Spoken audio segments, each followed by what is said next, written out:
Na semana passada, nós tivemos o pastor João pregando aqui, expondo a palavra de Deus, e nós nos deparamos com um trecho maravilhoso que foi exposto aqui. Os discípulos de Jesus, aqueles discípulos mais íntimos, Pedro, Tiago e João, eles experimentaram uma coisa maravilhosa ali naquele monte com Jesus. Eles puderam ver a graça, o brilho da glória de Deus sendo manifestado através de Jesus. E a gente pôde perceber uma passagem maravilhosa e única na Bíblia. Nós vimos esse exemplo de Deus se manifestando a seus filhos. Agora, ao descer do monte, nesse capítulo 9, no verso 14 de Marcos, a gente percebe que eles se encontram com o resto dos 12 discípulos. Eles chegam ali embaixo e percebem uma confusão que estava ocorrendo, um tumulto que estava ocorrendo ali. E esse é o centro do nosso estudo nessa manhã. Vamos ler a palavra juntos? Marcos capítulo 9, do verso 14 até o 29, nós iremos caminhar nessa manhã. Quando eles se aproximaram dos outros discípulos, viram numerosa multidão ao redor deles e os escribas discutindo com eles. E logo toda a multidão, ao ver Jesus, ficou surpresa e, correndo até ele, o saudava. Então Jesus perguntou: o que é que vocês estão discutindo com eles? Um no meio da multidão respondeu: mestre, eu trouxe até o Senhor o meu filho, que está possuído por um espírito mudo. Esse sempre se apossa dele, lança-o por terra, ele espuma, range os dentes e vai definhando. Pedi aos seus discípulos que o expulsassem, mas eles não puderam. Então Jesus exclamou: ó geração incrédula, até quando estarei com vocês? Até quando terei de suportá-los? Tragam um menino aqui. Verso 20. Eles o trouxeram. Quando ele viu Jesus, o Espírito imediatamente agitou o menino com violência, e caindo ele por terra, revolvia-se, espumando. Jesus perguntou ao pai do menino: há quanto tempo isso está acontecendo com ele? O pai respondeu: desde a infância, e muitas vezes o tem lançado no fogo e na água para o matar. Mas se o Senhor pode fazer alguma coisa, tenha compaixão de nós e ajude-nos. Ao que Jesus respondeu: se o Senhor pode, tudo é possível ao que crê. E imediatamente o pai do menino exclamou: eu creio, ajuda-me na minha falta de fé.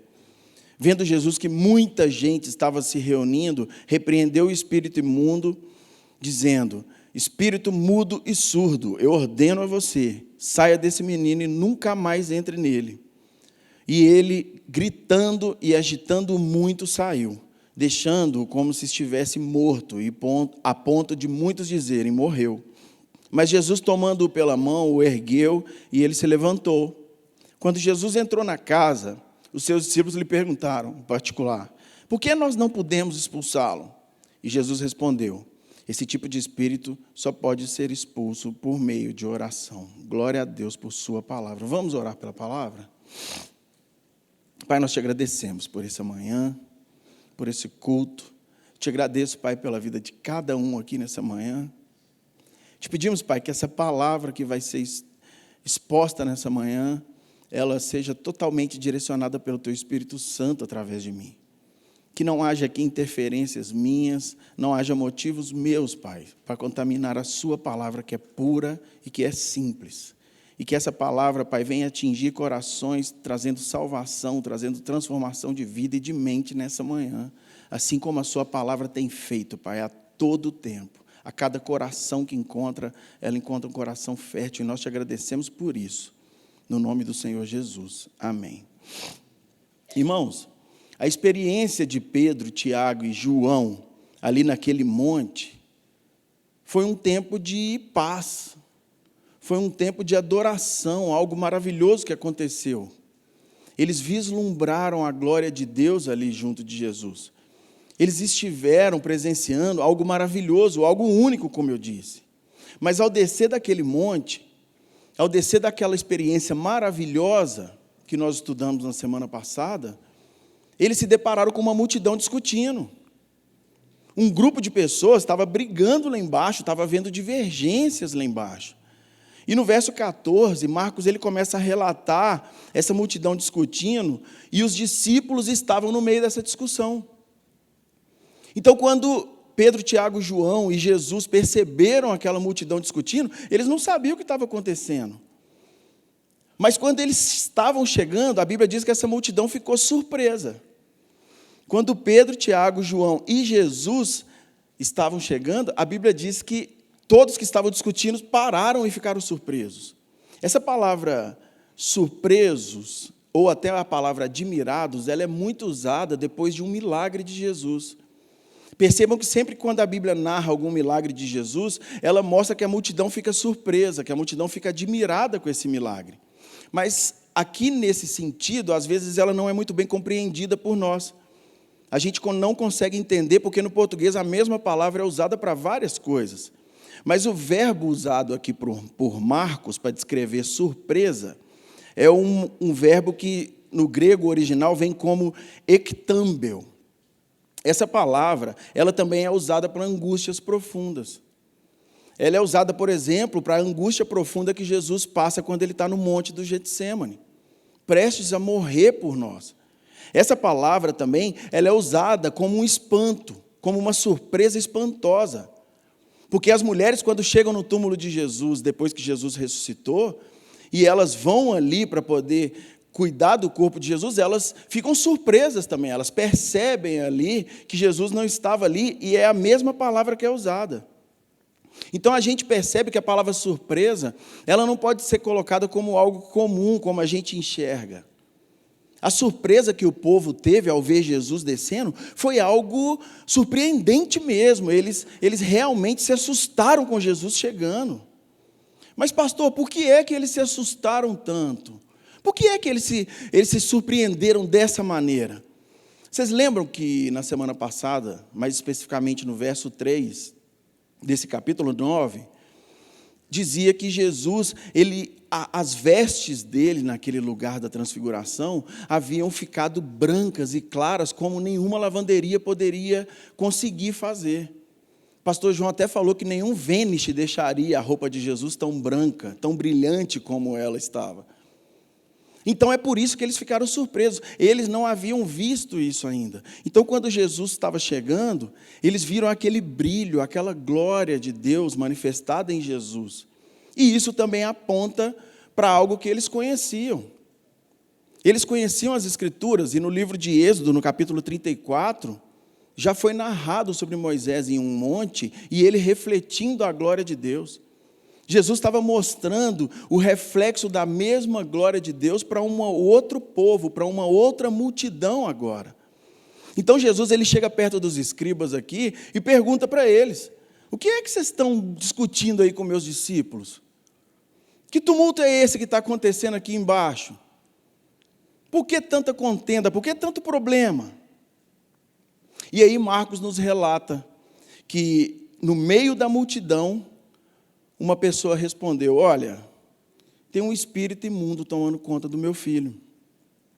E nesse verso 17 e 18, a gente consegue perceber os efeitos terríveis da possessão demoníaca. Esse pai, ele se levantou porque ele estava disposto, ele estava convicto de que ele tinha que conseguir libertar o filho dele daquele espírito imundo. Ainda que ele não soubesse como, ele estava buscando outra alternativa.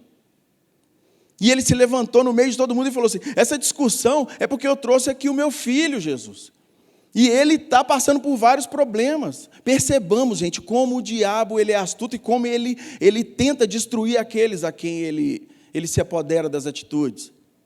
Olha para você ver, esse espírito maligno, ele derrubou um menino no chão. Nós estamos falando de uma criança. Aqui não existe piedade nos atos demoníacos. Ele derruba esse menino no chão, ele faz com que esse menino comece a espumar pela boca. Ele faz com que esse menino esteja com seus dentes rangendo. Imaginem a força que havia sendo exercida no corpo dessa criança.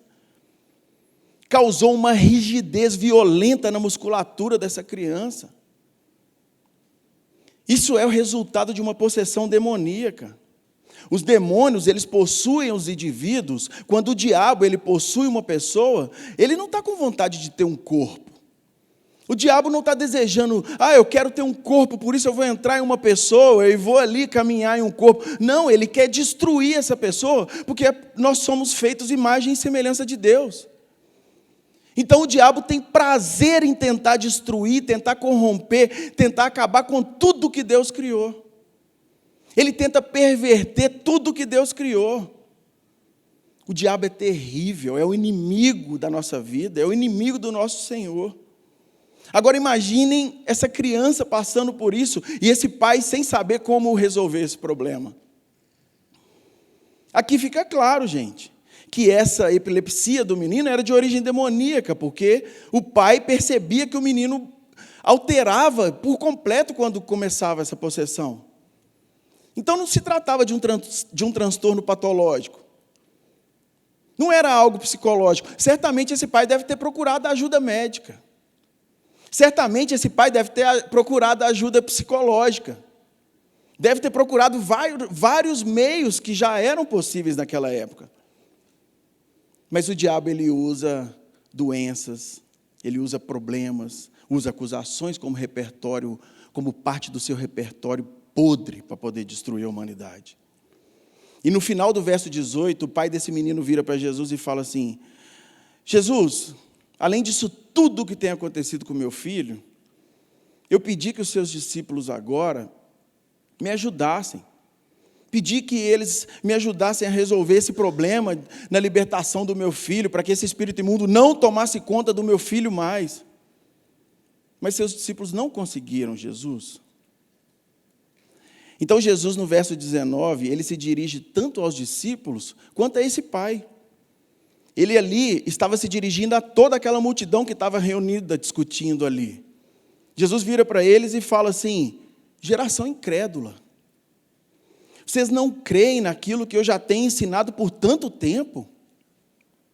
Vocês não percebem as verdades que eu tenho plantado no coração de vocês? Vocês não percebem que isso tem que se materializar, que isso tem que começar a se expor através de atitudes e de verdade que vocês vão viver? Jesus aqui começou a expor a incredulidade dos seus discípulos, mas também de toda a multidão que também estava no meio da discussão. Mais uma vez, eles estavam se mostrando incapazes frente a esse desafio. Jesus falou para eles assim: até quando vocês acham que eu vou estar com vocês aqui? Olha, duas perguntas que Jesus faz, gente. Eu teria muita vergonha se Jesus estivesse caminhando comigo e me ensinando com tantos milagres, por meio de tantos prodígios, por meio de tantas ações, tantas palavras que Ele tenha parado para poder soltar para mim, para me ensinar. Eu teria muita vergonha se Jesus me fizesse essas perguntas. Até quando vocês acham que eu estarei com vocês? Até quando eu vou ter que ficar te dando suporte, como se você ainda fosse um bebê, Tiago? Até quando eu vou ter que ficar colocando uma madeirinha na sua boca, como se você fosse uma criancinha, Tiago? Amadureça espiritualmente. Cresça espiritualmente. Comece a avançar espiritualmente. Comece a entender o que é o reino de Deus, Tiago. E Jesus aqui, nessas perguntas, ele também estava refletindo algo que estava por vir. Jesus estava mostrando para eles que ele não tinha muito mais tempo com eles. Gente, eu tenho estado com vocês por muito tempo, tenho caminhado, tenho parado, tenho almoçado com vocês, tenho jantado, tenho estado à mesa, tenho ensinado a vocês, mas a cruz está chegando. Eu tenho uma missão a cumprir, eu vim cumprir essa missão, mas eu não posso ficar cuidando de vocês muito tempo mais aqui pessoalmente. Eu vou ter que enfrentar a cruz. Mas aí Jesus já emenda logo nessa chamada de atenção para eles. Tragam um menino então. Tragam esse menino aqui. Aí no verso 20 nós vimos que eles obedecem a Jesus e eles trazem o menino para Jesus. Mas o que a Bíblia diz que acontece com esse menino quando esse menino vê Jesus? A Bíblia diz que o espírito maligno que tomava conta desse menino imediatamente começou a ficar violento. Olha para você ver, ele agitou o menino com violência, caindo ele por terra, revolvia-se. Ele se contorcia, espumando. Esse menino devia estar no chão, se contorcendo e às vezes gritando, berrando. Quando os espíritos malignos eles se deparam com Jesus, gente, sempre vai haver uma reação violenta. Eles não suportam a glória de Deus manifestada em Jesus Cristo. Os demônios, eles odeiam a ideia de redenção. Eles odeiam que Jesus Cristo, o próprio Deus encarnado, Filho do Deus vivo, estava ali para poder trazer redenção para a humanidade. O plano do diabo é que a gente se perca, é que a gente sofra eternamente uma morte. Então ele não suporta perceber que Jesus Cristo traz libertação. Ele não suporta perceber que Jesus Cristo traz paz. Então, Jesus pergunta para o pai do menino assim no verso 21, há quanto tempo isso está acontecendo com ele? E aí nós vimos que essa situação do menino, uma situação triste, ela vinha se arrastando desde a infância. Era um menino, mas talvez vinha quando ele começou a andar, não sei. Mas se era um menino e diz que vinha desde a infância, a gente sabe que já tinha muito mais tempo que já estava acontecendo. E o fato dessa situação se arrastar há tanto tempo, acontecer há tanto tempo, essa coisa trágica na vida dessa família, dá mais ênfase ainda ao poder de Jesus. A gente deve observar que algo que ninguém havia conseguido resolver, Jesus agora estava tomando a frente para resolver. Jesus agora estava se colocando em um lugar para quem ia resolver o problema dessa família, para quem ia libertar esse menino das mãos desse demônio. Então o pai continuou contando para Jesus tudo o que tinha acontecido. Olha só a paciência de Jesus no verso 22, gente.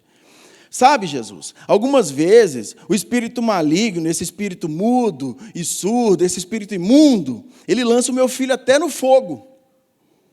Ele lança o meu filho na água tentando afogar meu filho. Ele está tentando matar meu filho de todas as formas, Jesus. E aí a gente pode imaginar esse pai conversando com Jesus ali. Jesus, eu tenho que ficar tomando conta do meu filho 24 horas por dia. Sabe, Jesus, eu não consigo nem trabalhar em paz, porque quando eu saio para trabalhar, eu fico preocupado porque esse espírito imundo pode estar tomando conta do meu filho, pode estar destruindo ele na minha casa. Por isso, vários problemas na minha vida estão acontecendo ao redor do que esse espírito tem causado. Comecem a imaginar quantas questões esse pai poderia levantar ali para Jesus, e Jesus pacientemente ouvindo ele. Mas esse pai estava vendo Jesus na frente dele com as vestes brilhando, resplandecentes. Jesus estava ali na frente dele, mostrando a glória de Deus, com brilho no seu rosto. Mas esse pai ele estava tão cansado da situação que ele já estava vivendo por tanto tempo, ele já estava tão desanimado por ter tentado várias coisas e não ter conseguido alcançar a libertação do seu filho, que ele solta uma frase para Jesus assim: se o senhor puder fazer alguma coisa pelo meu filho. E a frase desse pai, ela mostra para nós uma desesperança. Ela mostra, de certa forma, uma incredulidade, uma falta de fé, uma fé pequena, talvez, porque esse pai lutava há muito tempo para libertar o seu filho. E esse pai, ele olhava para Jesus como uma pessoa que poderia sim fazer algo pelo seu filho, mas ele já havia tentado com os discípulos de Jesus. Ele já tinha chegado para os discípulos de Jesus e já tinha falado assim: olha, gente, eu preciso que vocês ajudem o meu filho, o Espírito. Ele já deve ter explicado isso tudo para os discípulos de Jesus, enquanto Jesus estava no alto do monte com Pedro, Tiago e João. Mas os discípulos de Jesus, por terem sido impossibilitados de fazer isso, esse pai talvez passou a acreditar que o mestre desses discípulos também não poderia fazer. Então é até justificável a gente ver a falta de fé desse pai. Poxa, se os seus discípulos estão falhando, quem me garante que o Senhor vai conseguir acertar? Se os discípulos de Jesus não agem de uma maneira bíblica, quem me garante que eu devo agir? Olha a nossa responsabilidade como discípulos de Cristo, gente. Agora estava sendo atribuído a Jesus Cristo um peso pela falha dos discípulos. Eram os discípulos quem estavam falhando na missão que Jesus havia dado a eles. Mas por culpa dos discípulos, esse homem perguntou para Jesus: se o Senhor puder fazer alguma coisa? E Marcos nos conta aqui que Jesus repete essas palavras desse pai. Jesus ele fala assim: se o Senhor puder, se o Senhor pode. Jesus aqui começou a repreender o pai. Jesus falou com esse pai assim: olha a sua falta de fé, rapaz. Olha como que você se dirige a mim. Se eu posso. E qual foi a resposta de Jesus para esse pai, gente? Tudo é possível ao que crê. O que eu quero te explicar nessa frase é que essa frase ela não concede poder ilimitado a nós. Jesus não está dizendo que o homem ele se torna cristão, se torna filho de Deus e ele se torna onipotente também. Não. Esse atributo de Deus, de onipotência, onisciência, onipresença, eles não são comunicáveis conosco. Deus não comunica isso, Deus não compartilha conosco a sua onipotência. Então, tudo é possível ao que crer, não quer dizer que nós vamos fazer tudo do nosso jeito. Entendam isso, igreja. Não quer dizer que Deus deva fazer tudo do jeito que eu quero. Não quer dizer que todas as coisas vão acontecer da forma que eu desejo. E muito menos que eu vou dar ordem para o Espírito Santo. Porque não sou eu quem dá a ordem para o Espírito Santo. Então Jesus ele repreende esse pai dizendo: tudo é possível ao que crê. Jesus ele está mostrando que ele é poderoso. Mas se você crer nele, você vai poder fazer alguma coisa debaixo da vontade dele, não debaixo da sua vontade. E aí o que a Bíblia diz que o pai do menino fez em seguida? No verso 24, a Bíblia diz que o pai do menino exclamou. Olha só essa palavra exclamou. Ela vem também do grego como uma palavra craso, que significa gritar, berrar, chorar alto. Frente a essa forma de Jesus corrigir a esse pai, e frente à bobeira que esse pai acabou de falar para Jesus, na pouca fé que ele tinha demonstrado ali para Jesus, e Jesus mostrou para ele como ele estava agindo, ele agora se arrependeu. Ele agora se entristeceu e começou a chorar. Ele começou a berrar, ele começou a chorar alto com Jesus, e esse pai começou a gritar para Jesus falando: Jesus, eu creio, me ajude na minha falta de fé, me ajude, Jesus, no quanto eu tenho perecido na minha própria vontade. O pai reconhece que tinha alguma fé. O pai aqui está reconhecendo que acreditava em Jesus, mas que não estava acreditando completamente. Ele não estava entregando o senhorio que é de Jesus para Jesus ali naquela hora, na sua presença. E Marcos ele nos relata no verso 25 que Jesus, vendo que muita gente estava se aglomerando em volta ali daquele tumulto que estava acontecendo, ele mandou que esse espírito imundo fosse embora. Gente, é muito provável que Jesus quisesse realizar esse milagre, mas só com a família, talvez, com esse pai e os seus discípulos. Porque nós já falamos aqui anteriormente que a vontade de Jesus não era que ele fosse conhecido como curandeiro. A vontade de Jesus não era que ele fosse conhecido como um cara que fazia milagres ou prodígios. Jesus ele queria ser reconhecido como redentor pelo povo. Jesus ele quer que a gente enxergue a salvação que há nele, não os benefícios que ele pode trazer para nós nessa vida. Jesus não quer que a gente use do poder dele para se beneficiar nessa vida. Os benefícios que nós vamos buscar adquirir na nossa vida, a gente corre atrás, a gente trabalha, a gente estuda, a gente se prepara para qualificar, para nós sermos melhores na nossa área. Mas eu não vou ficar usando do poder de Deus para me beneficiar. E Jesus não queria passar essa mensagem. A mensagem que Jesus queria passar é que Ele é um Deus que vem para resgatar a humanidade. Só que esse resgate, ele dura para sempre. Ele não dura só um segundo. Ele não funciona só em uma empresa. Esse resgate de Jesus, ele não funciona só em um curso universitário. Jesus é infinito. Porque Ele chega na hora de libertar essa criança, Ele manda que esse espírito imundo saia da criança, e o que Jesus fala? Não volte a entrar nele. Jesus ordena que esse espírito não volte a entrar na criança. Aqui Ele está mostrando que Ele é um Deus que faz tudo para sempre. O que Jesus faz uma vez é para sempre. Ah, pastor, mas eu não sei se Jesus fez isso na minha vida. O que Ele fez uma vez, gente, Ele fez para sempre. Se Ele te libertou das amarras do pecado, Ele te libertou para sempre. Se Jesus te salvou, Ele te salvou uma vez e foi para sempre. Nós devemos perseverar na salvação que foi concedida por Jesus, o meio de graça, essa graça que foi derramada sobre nós, imerecida, que veio de Jesus, ela é para sempre. Não é para amanhã eu passar a questionar, será que a libertação que Jesus trouxe para mim das drogas, será que essa libertação realmente foi real? Será que Jesus mesmo quem trouxe? É real, é de uma vez por todas, e ainda que haja vontade da minha parte de querer retroceder, eu não posso desmerecer o poder de Jesus Cristo. Eu não posso querer desmerecer a morte sacrificial de Jesus no meu lugar, e a libertação que Ele trouxe é de uma vez para sempre. Ele ordenou que esse espírito não entrasse nesse menino mais.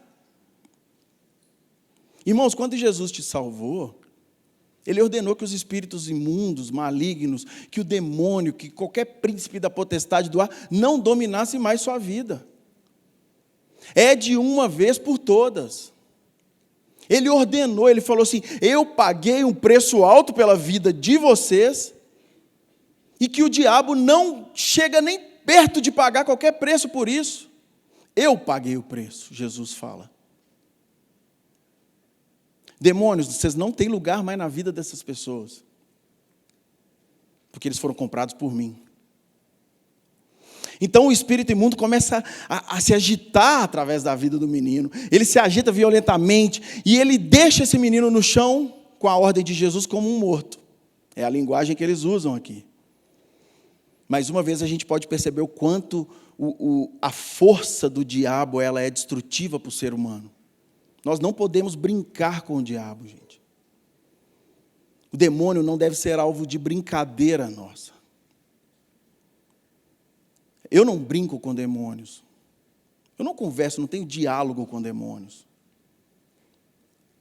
Mas a gente tem que ter na consciência isso bem claro. O diabo veio para destruir mesmo. E se a gente der lugar para o diabo, gente, é lógico que ele entra para destruir. Ele não vai entrar para brincar. Olha como que esse menino ficou. O menino ficou no chão e não me interessa se o menino estava em um estado de coma, não me interessa se o menino estava morto. As pessoas que viram o menino falaram, poxa, ele está como morto. Talvez o menino não estivesse respirando mais. Olha o quanto violento foi, gente, as ações desse espírito nesse menino. Mas Marcos relata aqui no verso 27, que Jesus pegou o menino pela mão, ergueu o menino e o menino se levantou. Como eu disse, se o menino estava talvez sem respirar, agora o menino passou a respirar. Se o menino estava em coma, ele saiu do coma. O negócio que nós temos que enxergar aqui é o poder de Jesus sendo exercido sobre a vida do menino, porque ele se levanta totalmente regenerado. E no verso 28, quando Jesus já passa para um outro lugar, a gente consegue perceber o quanto os discípulos falhavam. Nesse verso 28, a gente percebe que os discípulos já estavam em outro lugar. O menino foi liberto, a glória de Deus foi manifestada, mas os discípulos já haviam ido para outro lugar. E quando Jesus entra nesse lugar, nessa casa, o que é que os discípulos perguntam para Jesus, irmãos? Jesus, por que nós não conseguimos expulsar o demônio desse menino? eu quero te apresentar aqui um fracasso dos discípulos, e eu tenho falado dos fracassos dos discípulos sempre. A visão de Marcos aqui é sempre de demonstrar os fracassos dos discípulos, para que a gente possa aprender com os discípulos de Jesus como agir daqui para frente, como nós vamos agir como os discípulos de Cristo e como nós vamos agir como novas criaturas. A nossa confiança em Jesus tem que ser muito maior do que o nosso natural. Deve ser algo sobrenatural e nós devemos pedir isso a Deus. Eu te convido, irmãos, a fazer orações pedindo ao Senhor para que Ele aumente a sua confiança no Senhor. Nós devemos orar e clamar ao Senhor para que Ele aumente a nossa confiança nele. Ele é soberano, Ele é Senhor sobre todas as coisas. Mas aí os discípulos perguntaram, por que nós? Olha a linguagem pessoal agora, eles estão puxando novamente eles para dentro do assunto. Eles são novamente a prioridade no assunto. Jesus, por que nós não conseguimos expulsar o demônio desses meninos? Eles poderiam ter glorificado a Jesus ali e falado assim, obrigado, Jesus, por mais um milagre. Obrigado, Jesus, por mais uma maravilha que o Senhor fez. Mas não, por que nós não conseguimos? Por que nós, Jesus? Tudo é nós. O que é que os discípulos de Jesus têm procurado, gente? Nós. A preocupação deles era com a própria impotência. A preocupação deles era com aquilo que eles não conseguiam fazer. Então, no verso 29, Jesus responde para eles, esse tipo de espírito só pode ser expulso por meio de oração. Existem tristezas que nós vivemos que só vão ser vencidas por meio de oração. Existem problemas que nós enfrentamos que nós só vamos conseguir resolvê-los através da oração. Existem fraquezas que nós temos na nossa vida que nós só vamos conseguir ser fortalecidos através da oração. E Jesus fala, é lógico, que também existem espíritos imundos que só sairão através da oração. Sabe o que Jesus está querendo dizer aqui? A oração é a aparência da fé que vocês têm. Se você ora, você está demonstrando a sua fé. A oração é a materialização da sua fé. Como que você pode falar que tem fé? Imagine Jesus falando isso para os discípulos. Como que vocês podem me falar que tem fé, sendo que vocês não oram?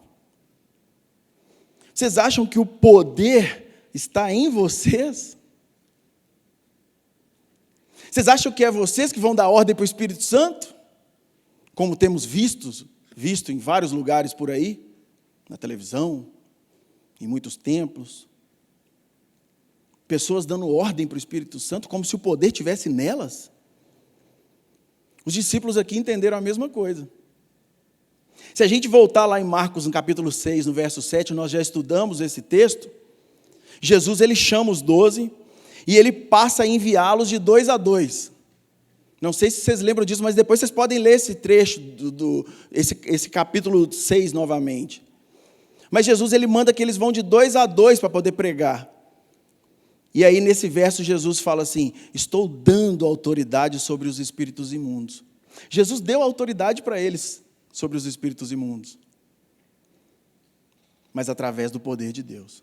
E eles estavam achando que o poder era deles. Então, eles não perceberam que a dependência de um cristão deve ser completa de Deus. Irmãos, percebam, a nossa dependência, ela é completa em Deus. A nossa dependência é completa em Deus. E nós devemos ter a oração como algo primordial. Materializem a fé de vocês através da oração. Materializemos a nossa fé através da oração. Mas então eu quero chamar a sua atenção para alguns pontos dentro desse texto como igreja. Eu quero agora aplicar essa palavra para que a gente possa trazer isso para a nossa vida enquanto comunidade, enquanto cristãos. Em primeiro lugar, a falta de fé é extremamente perigosa. A falta de fé é extremamente perigosa aos cristãos. No centro do pecado, gente, sempre existe uma recusa em crer nas verdades de Deus. No centro do nosso coração, que é enganoso, a gente sempre vai começar a querer não a crer naquilo que Jesus falou, não crer nas realidades de Deus, porque o nosso coração é enganoso. Ainda que sejamos salvos, ainda que sejamos dirigidos pelo Espírito Santo, a nossa carne, ela luta contra o Espírito. E a gente começa a querer crer nas verdades que vêm do nosso coração, nas mentiras que vêm do nosso coração, na verdade. Não é nem nas verdades que vêm do coração. Nas mentiras que brotam do nosso coração, a gente passa a acreditar nelas. Mas ninguém vive uma ignorância inocente. Ninguém. Nós sabemos em que tipo de mentira nós queremos acreditar. Nós sabemos. Nós hoje, como pessoas salvas, nós sabemos que tipo de erros nós queremos ter. Nós sabemos. Quando a gente vai agir de alguma forma errada, a gente, às vezes, até planeja agir dessa forma. Às vezes a gente fala, eu vou fazer isso consciente. Porque a gente se nega a crer na verdade que foi pregada por Jesus. E o apóstolo Paulo já falou isso lá para a igreja de Roma. O apóstolo Paulo havia orientado a igreja de Roma a respeito disso. Romanos capítulo 1, verso 25, Paulo disse assim para a igreja: eles trocaram a verdade de Deus pela mentira, adorando e servindo a criatura em lugar do Criador, o qual é bendito para sempre. Amém. Quando a gente valoriza as mentiras que nascem no nosso coração e a gente prefere agir da nossa própria maneira, a esperar que a vontade de Deus seja cumprida, nós estamos nos adorando. Nós nos colocamos no centro como se nós fôssemos o alvo de adoração e não Jesus Cristo. Como se a palavra de Deus perdesse o poder, mas a minha palavra é poderosa. Como se Jesus não tivesse que direcionar a minha vida. Eu mesmo direciono e eu me torno o Senhor de mim mesmo. Isso é uma amostra de falta de fé na pessoa de Jesus Cristo. Só que existe um problema seríssimo. Um dia todos nós estaremos na presença de Deus Pai. Todos nós. Todos nós confessaremos que Jesus Cristo é o Senhor. Mesmo aqueles que se perderem vão ter que confessar. Só que alguns se confessarão muito tarde. Alguns terão que confessar isso e já não haverá mais tempo. Porque o pecado da incredulidade, ele é indesculpável. Não sejamos uma igreja incrédula, que não crê no poder de Deus, que não crê na majestade de Jesus Cristo, que não enxergue a autoridade de Deus sobre nós, que não venhamos a ser senhores de nós mesmos, que a gente se volte sempre para a palavra de Deus e para a oração. Sempre, uma igreja que sempre se volta para a palavra de Deus e para a vontade de Deus. Segundo lugar, por outro lado, a sua fé, por menor que ela pareça, ela tem um valor imenso no reino dos céus. Ah, mas a minha fé é pequena, pequenininha, pastor. Mas ainda assim ela tem um valor imenso. Ainda assim, o poder de Deus operado na sua vida através da sua fé, por mesmo que ela seja pequena, é absoluto. Porque o poder está em Deus, não está em nós. É o poder de Deus quem opera através de nós e opera em nós. Quando a gente, mesmo tendo pequena fé, a gente continua crendo em Jesus Cristo, a gente continua crendo em sua palavra, crendo na manifestação do poder de Deus, nós estamos dando espaço para que Deus possa agir em nossa vida. A gente está falando, Deus, eu confio no Senhor.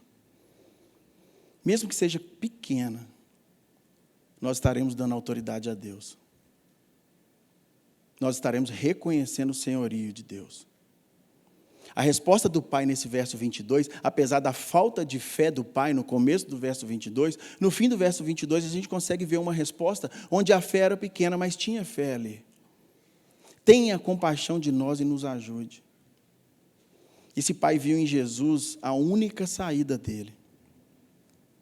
Então a gente percebe que talvez a gente nunca tenha fé o suficiente. Talvez você nunca vai ter uma fé suficiente para poder ser demonstrada para todas as nações. Mas ao exercitar a nossa fé com humildade, apoiando a nossa fé na força do Senhor, no senhorio do Senhor, no poder de Deus, aí sim, aí a nossa fé aumenta. É Deus quem age em nós, e nós confiamos nele. E por fim, o que eu acho que resume todo o contexto do que foi exposto aqui nessa manhã, o que eu acho que resume todo esse trecho, é que a oração é quem vai transformar a nossa fé em ação. Esse é um resumo da mensagem nessa manhã. A oração é que derrama o poder de Deus em nós. O conhecimento da palavra e a oração para que palavras sejam ditas da forma certa. Será que nós sabemos orar? Será que nós sabemos nos dirigir a Deus da maneira correta? A Bíblia nos ensina. Pai nosso que estás no céu, o Senhor é santo. Eu reconheço a minha incredulidade, reconheço o quanto eu sou pequeno. Por isso, meu Pai, faz a sua vontade. Faz a sua vontade na terra, faz a sua vontade no céu, faz a sua vontade na minha empresa. Faz a sua vontade na minha família que está se perdendo. Quantos problemas eu tenho enfrentado em minha vida, Jesus? Eu tenho passado por doenças, eu tenho passado por crises. Ainda assim eu confio no senhorio do Senhor. Eu sei que é só o Senhor que pode realizar qualquer coisa que se torne grande na minha vida ou através da minha vida. Eu reconheço isso, Jesus. E aí a gente passa a adorar a Deus. Quando nós oramos, quando nós confessamos o senhorio de Jesus Cristo, quando nós nos prostramos aos pés do Senhor de maneira real, nós estamos adorando a Ele. É isso que Deus espera de nós. É assim que nós seremos uma igreja preparada para enfrentar os desafios que nós temos aí fora. Porque eu espero que essa igreja não se faça só aqui aos domingos. Espero que essa igreja, a IBAGE, exista fora dessas portas, no dia a dia. Espero que essa igreja exista no nosso trabalho, na nossa casa, no meio dos nossos amigos. Espero que ela exista no meio de uma doença, no meio de uma tristeza, como deve existir no meio de alegrias. Sempre debaixo do poder de Deus, sempre confiando em Deus. Então, IBAGE, não sejamos uma igreja descrente. Creiam no Senhor Jesus, creiam em Deus Pai e creiam na obra do Espírito Santo de Deus na igreja. Exercitemos a nossa fé com humildade. Confiem no agir de Deus, é Deus quem age, independente do resultado que a gente espere. Independente do resultado que vocês esperem, continuem confiando em Deus. E nos voltemos sempre para a oração. Deus certamente vai cumprir a vontade dEle quando a gente se submeter à autoridade dEle. E a vontade dEle é perfeita para nós. Amém?